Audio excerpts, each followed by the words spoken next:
Hello. Hi. Nice to How meet are you. you? Nice to meet you. I'm so excited you're here. I'm phone girling like big time.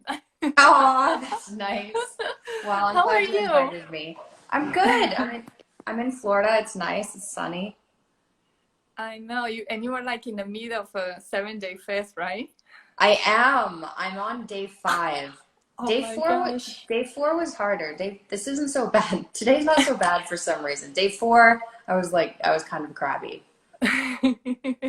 So I thought about like you talking. How was your childhood? How was your?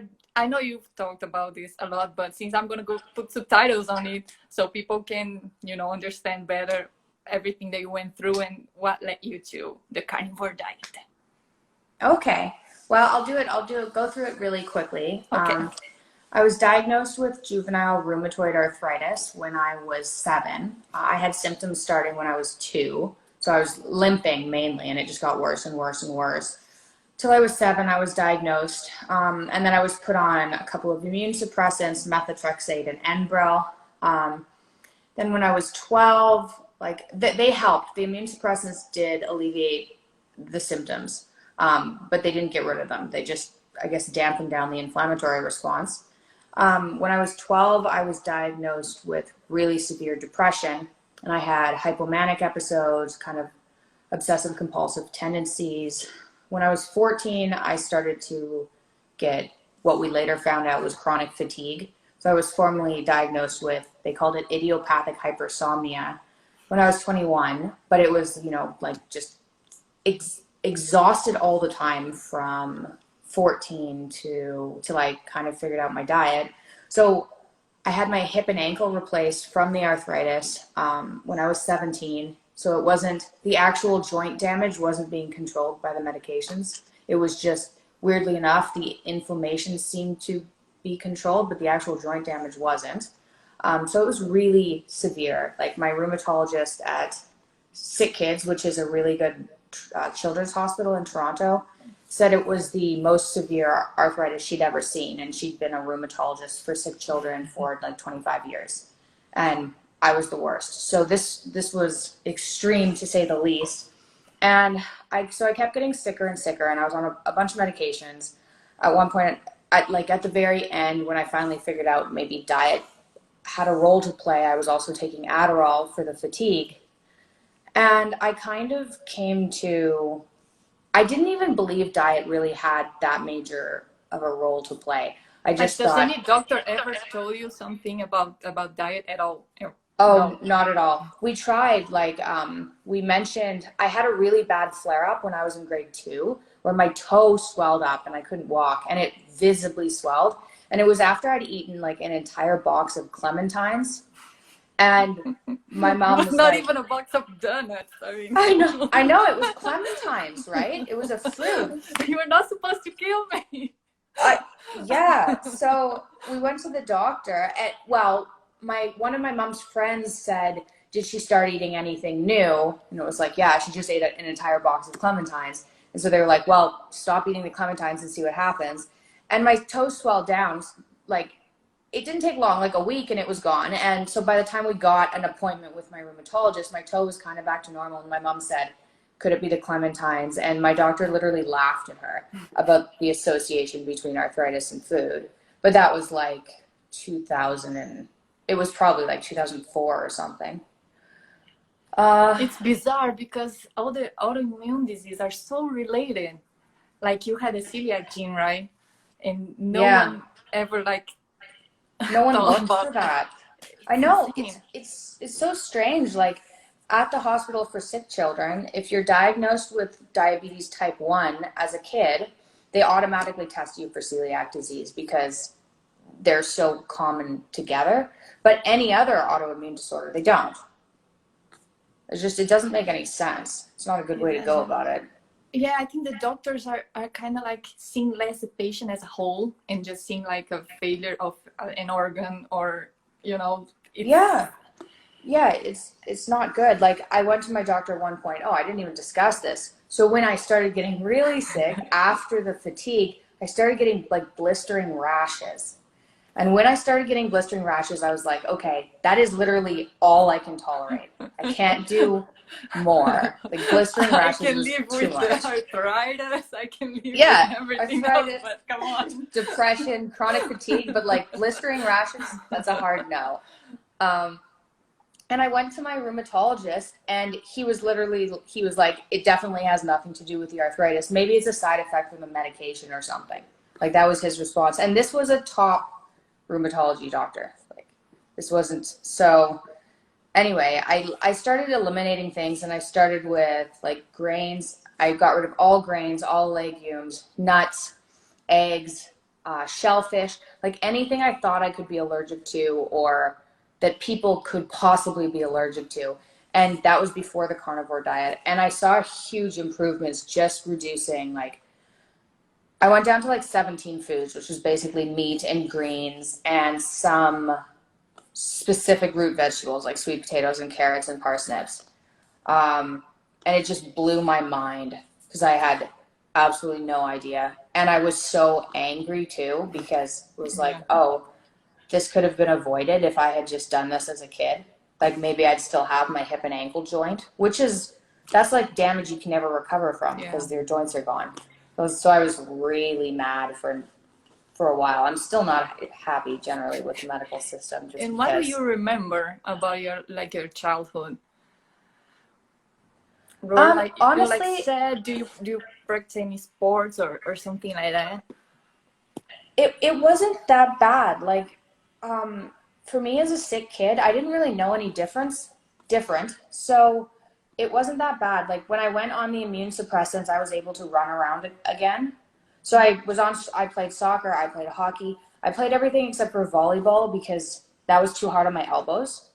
So which made me really angry too. So I couldn't play volleyball, but I could do all the other sports. And I wouldn't say like I was diagnosed with severe depression, but I wasn't like I was still happy and had friends and things. So it didn't destroy my childhood. It really wasn't until probably 17 and after, like especially my early 20s, that it started getting really bad where it was like my quality of life was low. Like But as a when kid, you went to college? yeah, going to college just wrecked me because I started surviving off of like noodles and beer. And I got so sick so fast. It was like 3 weeks into like frosh and going to college. And I probably got twice as sick as I was before. But I didn't clue in that it was diet even then. It's insane. Yeah. And a lot of people asked, I think it was like the main question, how are you not nutrition deficient?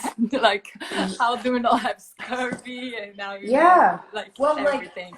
fair enough. I mean, I went down eventually. I cut out more. I went down to meat and salad, and I was totally concerned. I was pregnant at that time too, and I was really concerned. Am I going to be nutrient deficient? Like, is my baby going to be nutrient deficient? Like, everyone's telling me, I need to eat dairy for calcium and all these things. So I was getting vitamin infusions at that time just to make sure I wasn't doing something ridiculously stupid during the pregnancy.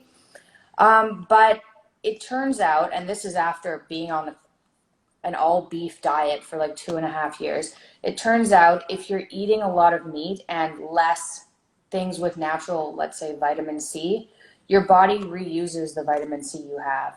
And there's minute amounts of vitamin C in meat. And so apparently that's enough to avoid Yeah. scurvy.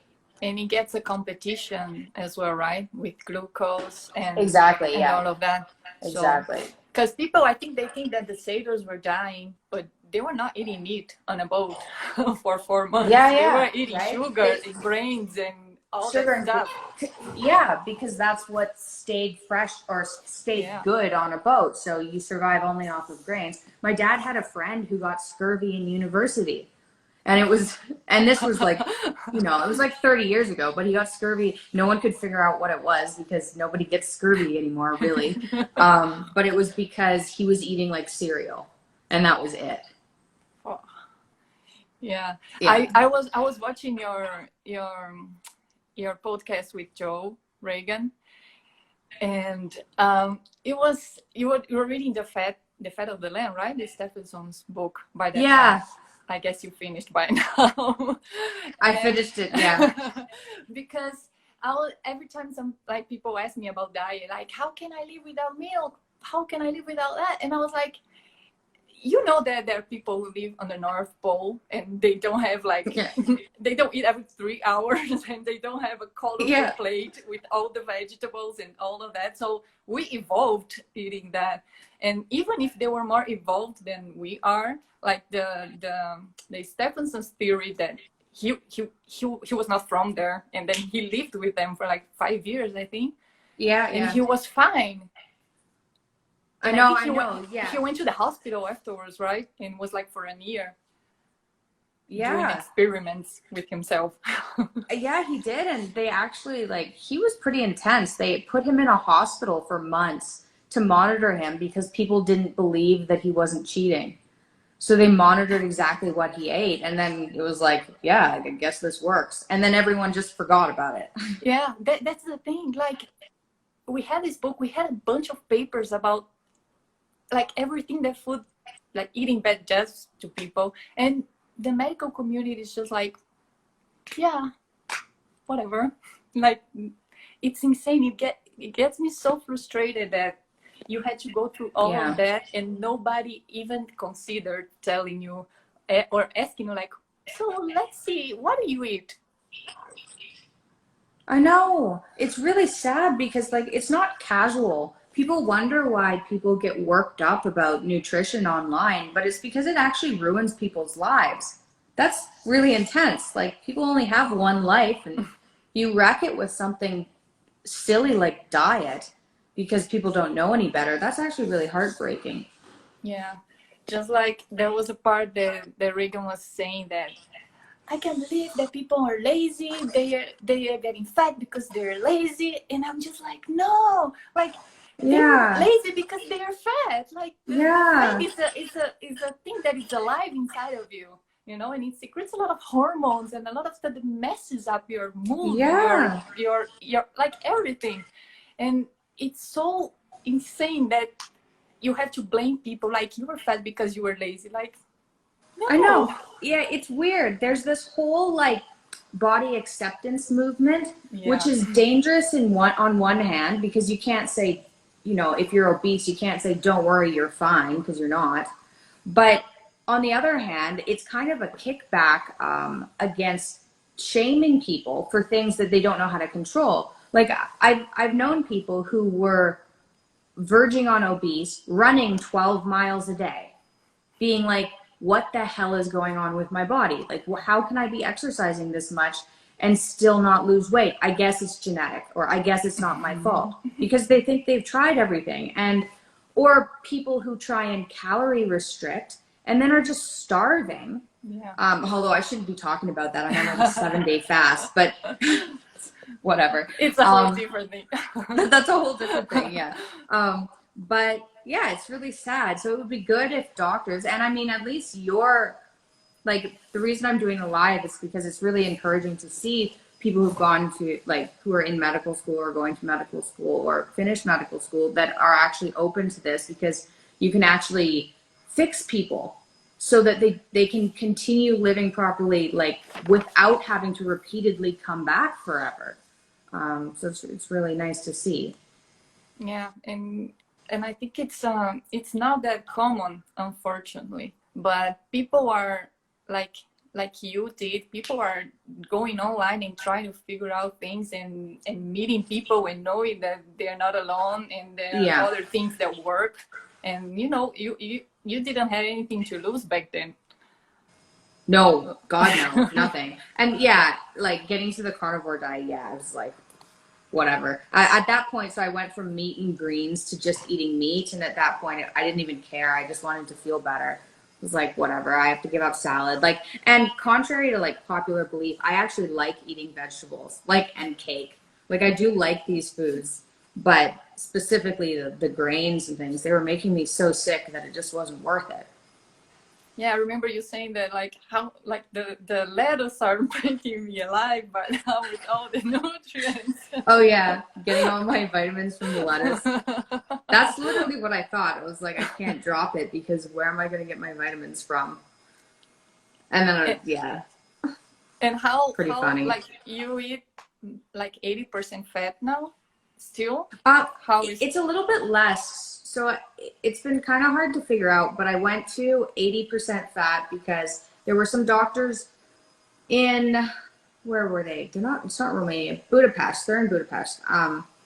And their suggestion, and they actually treat people using a very similar diet to what I'm on, which is basically ruminant meat and high fat.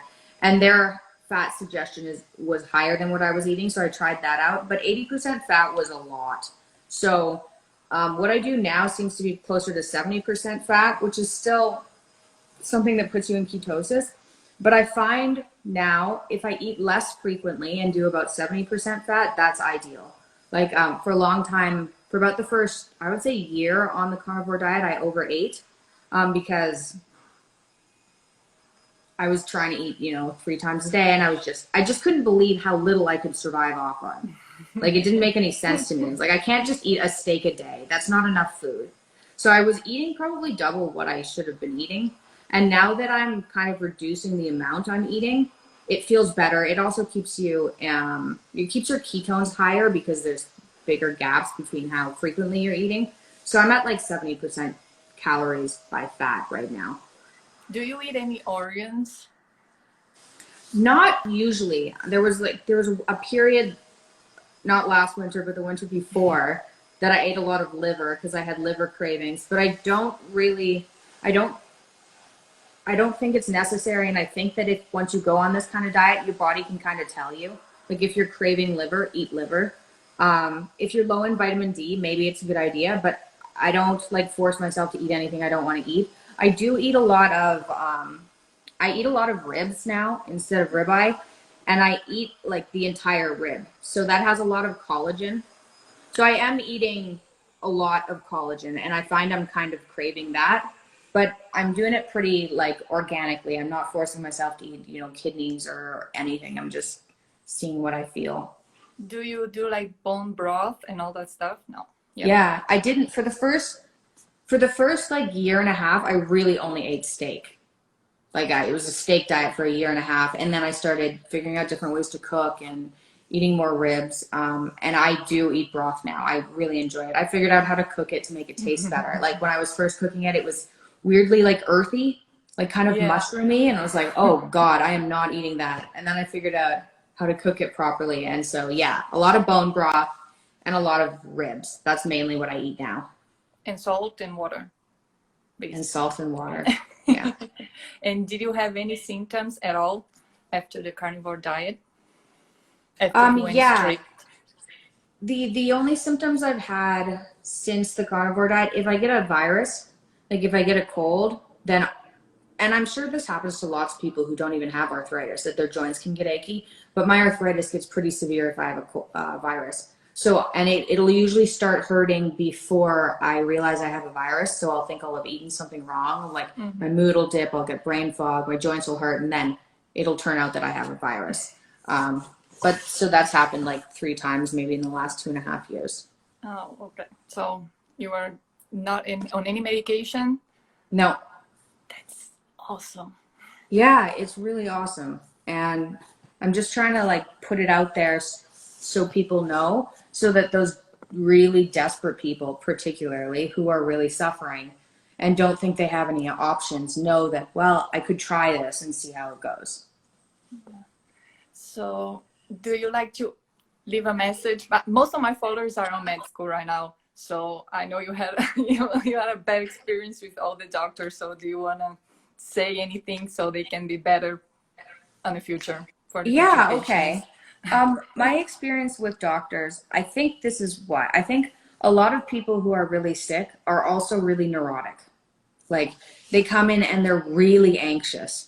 And so a lot of people who are sick don't get listened to or taken as seriously as they should because they're so anxious. But they're anxious because of whatever is making them sick, right? So that's one of the symptoms. So I would say just continue to be open to learning, and remember that you can be wrong. And I learned this the hard way because I fully believed my symptoms were, I don't know, bad luck and genetic or something. And I think there may be a genetic component, but I didn't think there was anything I could do about it. And I didn't think food had anything to do with it. And being so stuck in that school of thought really screwed me over, because I think I would have figured it out or tested things out earlier if I wasn't so against the idea that food had anything to do with it. So I would just say stay open and assume you're wrong, like, all the time. And that goes for anybody, not just people in med school or doctors. Thank you so much for your time. And You're I welcome. love you, Thanks and for I love your inviting me on. work. And Thank I you. hope you can reach a lot of people and help a lot of people. Thank you. Well, I hope you can too. So thanks for the work you're doing as well. Thank you. Bye. Bye.